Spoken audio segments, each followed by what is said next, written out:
Me llamo Isis María Pérez Jan y les voy a hablar sobre la historia del derecho romano. La historia del derecho romano se divide en tres periodos, que es el monárquico, republicano e imperial. Pero existe una advertencia que durante el tiempo hizo que haya grandes cambios en las instituciones, especialmente en el punto de vista de la política, en el cual se subdivide en dos, y en el modo que la historia del derecho romano quería que los periodos históricos políticos, que son la monarquía, la república, el principado o la diarquía, el imperio absoluto o dominato.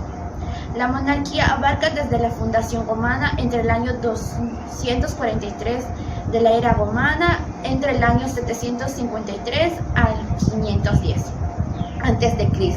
La fundación de esta ciudad, en el cual con el tiempo sería el centro del mundo. La existencia de los primeros habitantes de la península itálica convivieron en distintos pueblos, como los latinos en el centro, los etruscos del norte y los sabinos del sur, y la conjugación de estos tribus a causa del surgimiento de la ciudad al estado, que fue en Roma. El rey, durante su periodo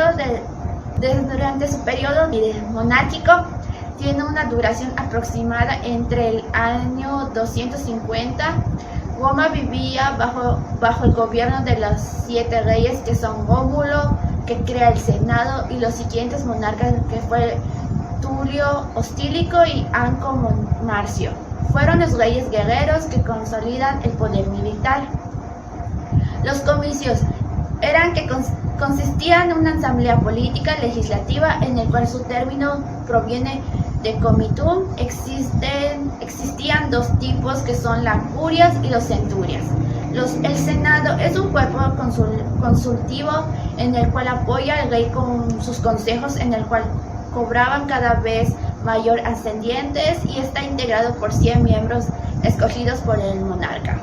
Las fuentes formales del derecho en la monarquía son la costumbre de los antepasados. La república queda comprometida entre los años 510 y 27 a.C.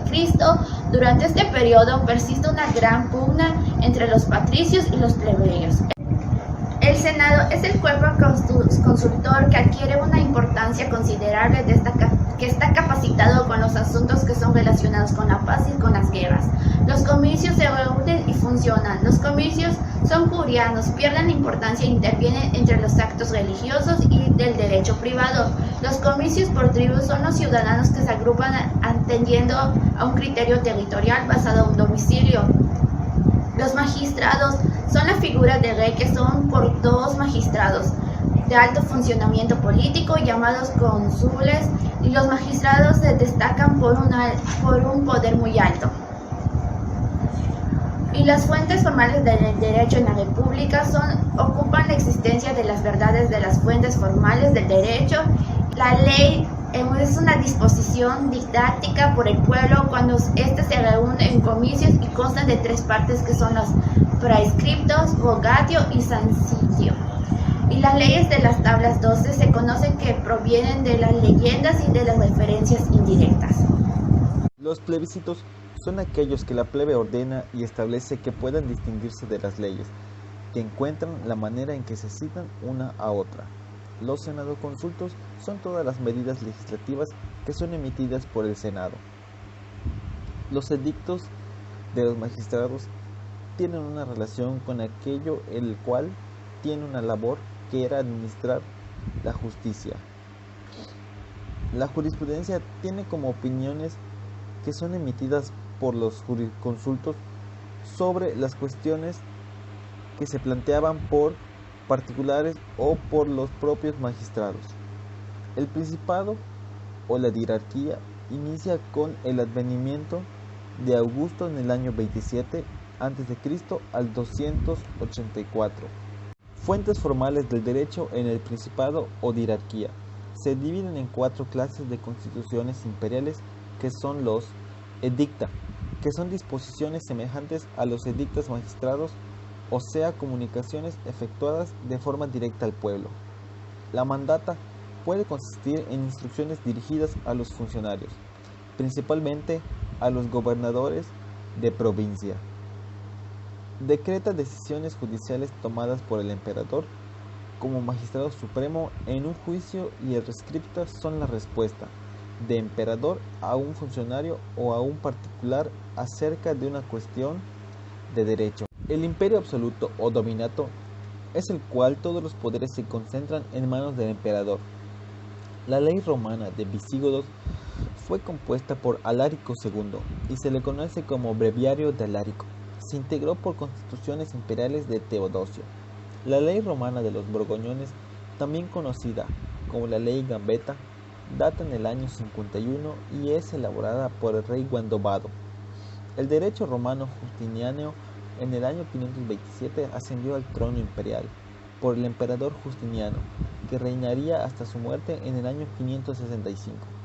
El Código Justiniano es una recopilación de constituciones imperiales promulgada por el emperador Justiniano. El Digesto, también conocida como Pandectas, es una colección compuesta por citas de los escritos de los grandes jurisconsultos clásicos. El periodo arcaico inicia con la promulgación de la ley de las 7 tablas en el siglo V a.C. y concluye en la Segunda Guerra Púnica en el siglo III a.C. El periodo clásico corresponde al principado desde Augusto hasta Diocleciano en el siglo III de nuestra era. Se le llama clásico, aludiendo a las aceptaciones de vocablo. El periodo burocrático inicia con el Diocleciano y termina con la condición Justiniano en 534. En este periodo, la creación y aplicación del derecho son actividades centralizadas. Buenos días, mi nombre es Emma Russelli Castellanos Chan y les voy a hablar del diagrama de flujo del derecho procesal romano. Este proceso se da a conocer ya que en determinadas situaciones las personas necesitaban la colaboración de otras personas para ejercer sus derechos. Se daban los casos en los que no se reconociera sus derechos de propiedad sobre una cosa y que les impidiera el goce del mismo.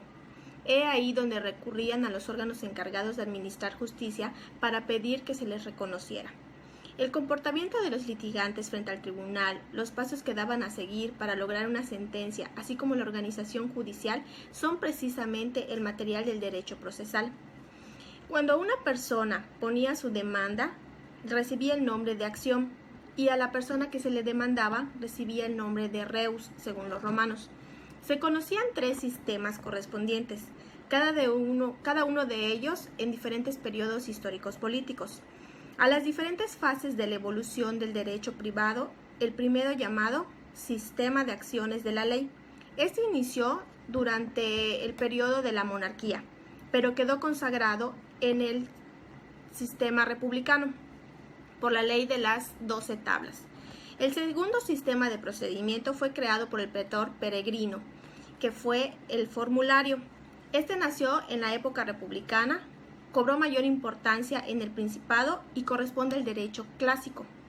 El último sistema fue el de procedimiento extraordinario, donde correspondía al imperio absoluto y a la fase del derecho posclásico. El procedimiento de ley iniciaba con una deuda, que era la acción de ley, que es el primer procedimiento. Cuando una persona tenía una deuda, si pagaba, era libre. Si no pagaba, iniciaba un proceso, el cual era por un magistrado.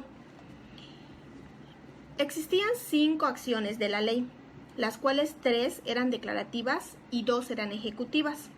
En todas ellas el particular acudía a un magistrado para pedir justicia, salvo en las ejecutivas, en donde ese trámite no era necesario. Las acciones declarativas son la acción de la ley por apuesta, que venía siendo el sacramentum, la acción de la ley por petición de un juez o de un árbitro, que se llamaba postulatio iudicis, y la acción de la ley por requerimiento, que era el condictio. Las ejecutivas son la aprehensión corporal, manus inectio, y la de la toma de prenda o embargo, pignoris captio. El procedimiento formulario fue el segundo.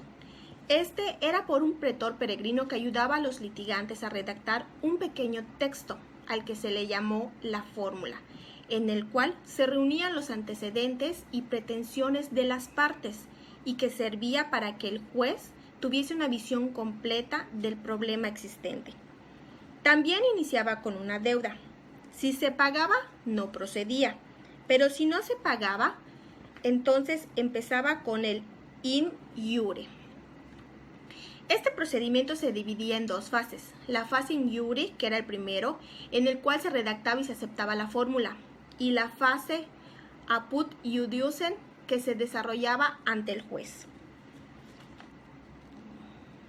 La fase in iure se dividía en la fórmula, la cual sostenía 4 partes, que eran la demonstratio, la intentatio, la condemnatio y la audiodicatio.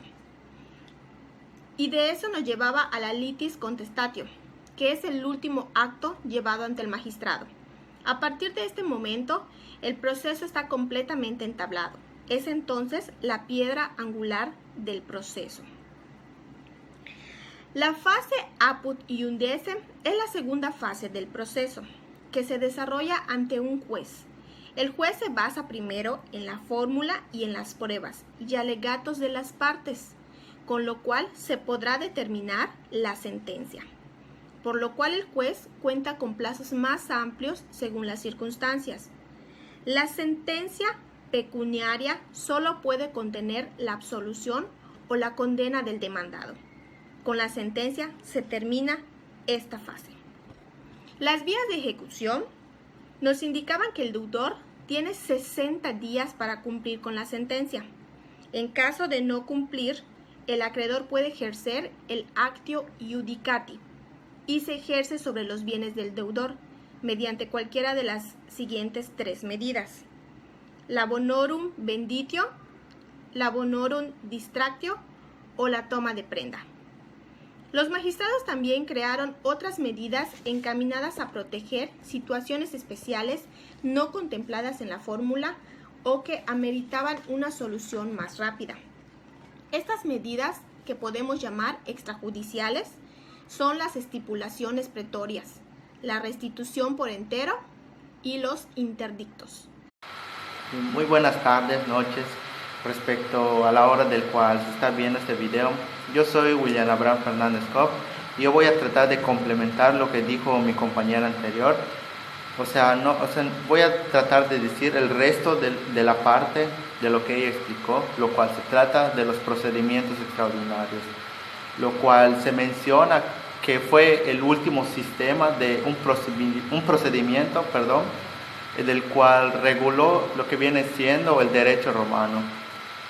También se dice que aplicaba en casos de excepción como una manera de forma extraordinaria para resolver controversias que suscitaron la relación con instituciones para dar una creación, y también se introdujo sobre la práctica judicial de las provincias. Y entre sus principales características se puede encontrar el proceso monofásico, que se produce un viraje de lo privado a lo público, lo cual el procedimiento es escrito, pero la fórmula desaparece, así como los efectos de la litim contestatio o litim contestio. También se admite como la contrademanda la condena, ya que no forzosamente pecuniaria, y aparece con apelaciones como recursos en contra de su sentencia. Y el desarrollo de este procedimiento inicia con una notificación que fue seguida de la contestación del demandado, lo cual la litis contestatio fue el procedimiento probatorio y la sentencia que podía ser impugnada, por lo cual se hizo por medio de una apelación. Y bueno, esta es mi explicación y